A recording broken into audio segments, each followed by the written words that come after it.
छात्रों, मैं आपका हिंदी अध्यापक पुष्पेंद्र सर। आज हम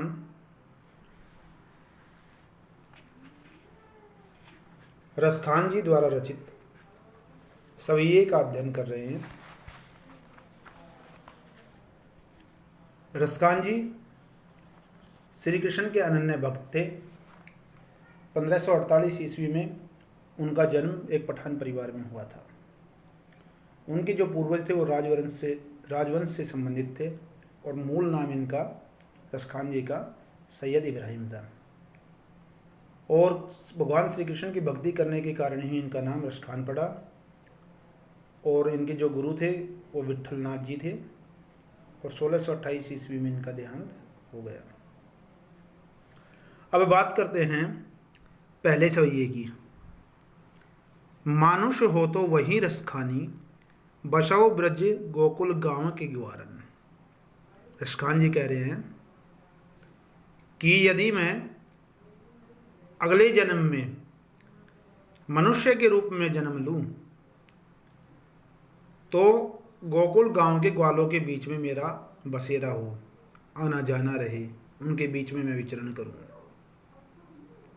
जो पशु हो तो कहा बस मेरो, चरौ नित नंद की धेनु मंजारन।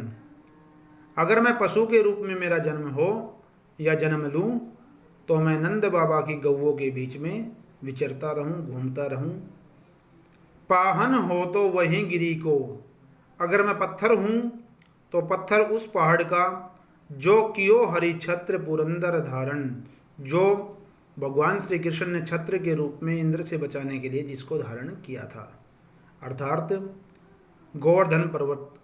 अगर मैं पत्थर हूं तो गोवर्धन पर्वतकार हूं। जो खग हो तो बसेरो करो मिली, अगर मैं पक्षी रहूं, पक्षी के रूप में मेरा जन्म हो तो मेरा जो बसेरा, मेरा जो रहने का जो स्थान है, मिली कालिंदी, कालिंदी कहते हैं यमुना को, कूल कहते हैं किनारे को, और कदम्ब एक पेड़ होता है, कदम्ब के डारन, अर्थात अगर मेरा जन्म पक्षी के रूप में हो तो मेरा बसेरा कहाँ पर रहे, यमुना के किनारे कदम्ब की डाली पर रहे। अब दूसरा जो सवैया है रसखान जी का, उसमें रसखान जी कह रहे हैं या लकुटी अरु कामरिया।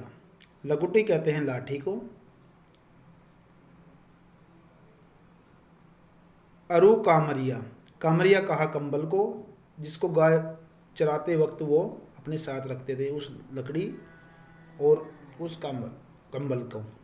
तो यहाँ पर रसखान जी कह रहे हैं या लकटी अरु कामरिया पर राज तिहुपुर को तजिडारो, कि भगवान श्री कृष्ण की जो लाठी है और जिस कंबल को वो गाय चराते वक्त प्रयोग में लाते थे,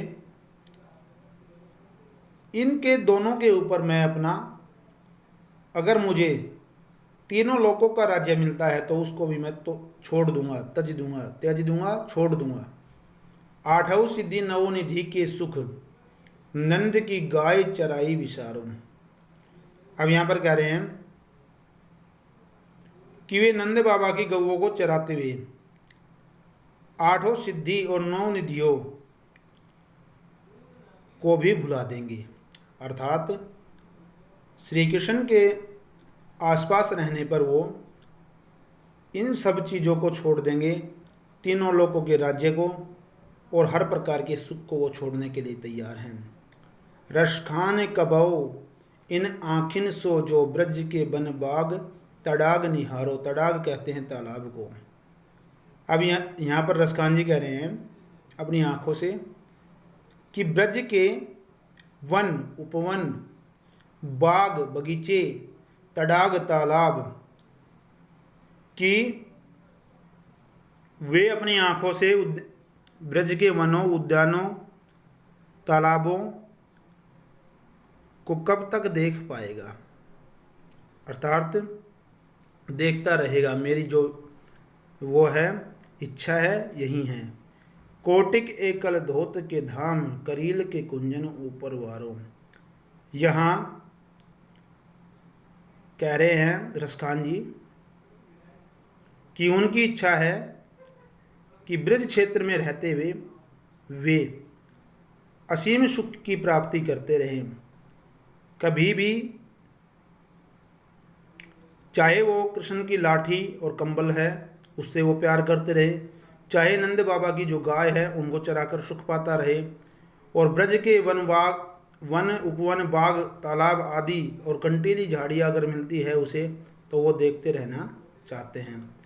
सार रूप में दोनों सवैये के हम कह सकते हैं कि भगवान श्री कृष्ण के क्षेत्र से रसखान जी बहुत ज़्यादा प्यार करते हैं, वे इस क्षेत्र में उनके साथ बने रहना चाहते हैं। छात्रों, धन्यवाद, नमस्कार।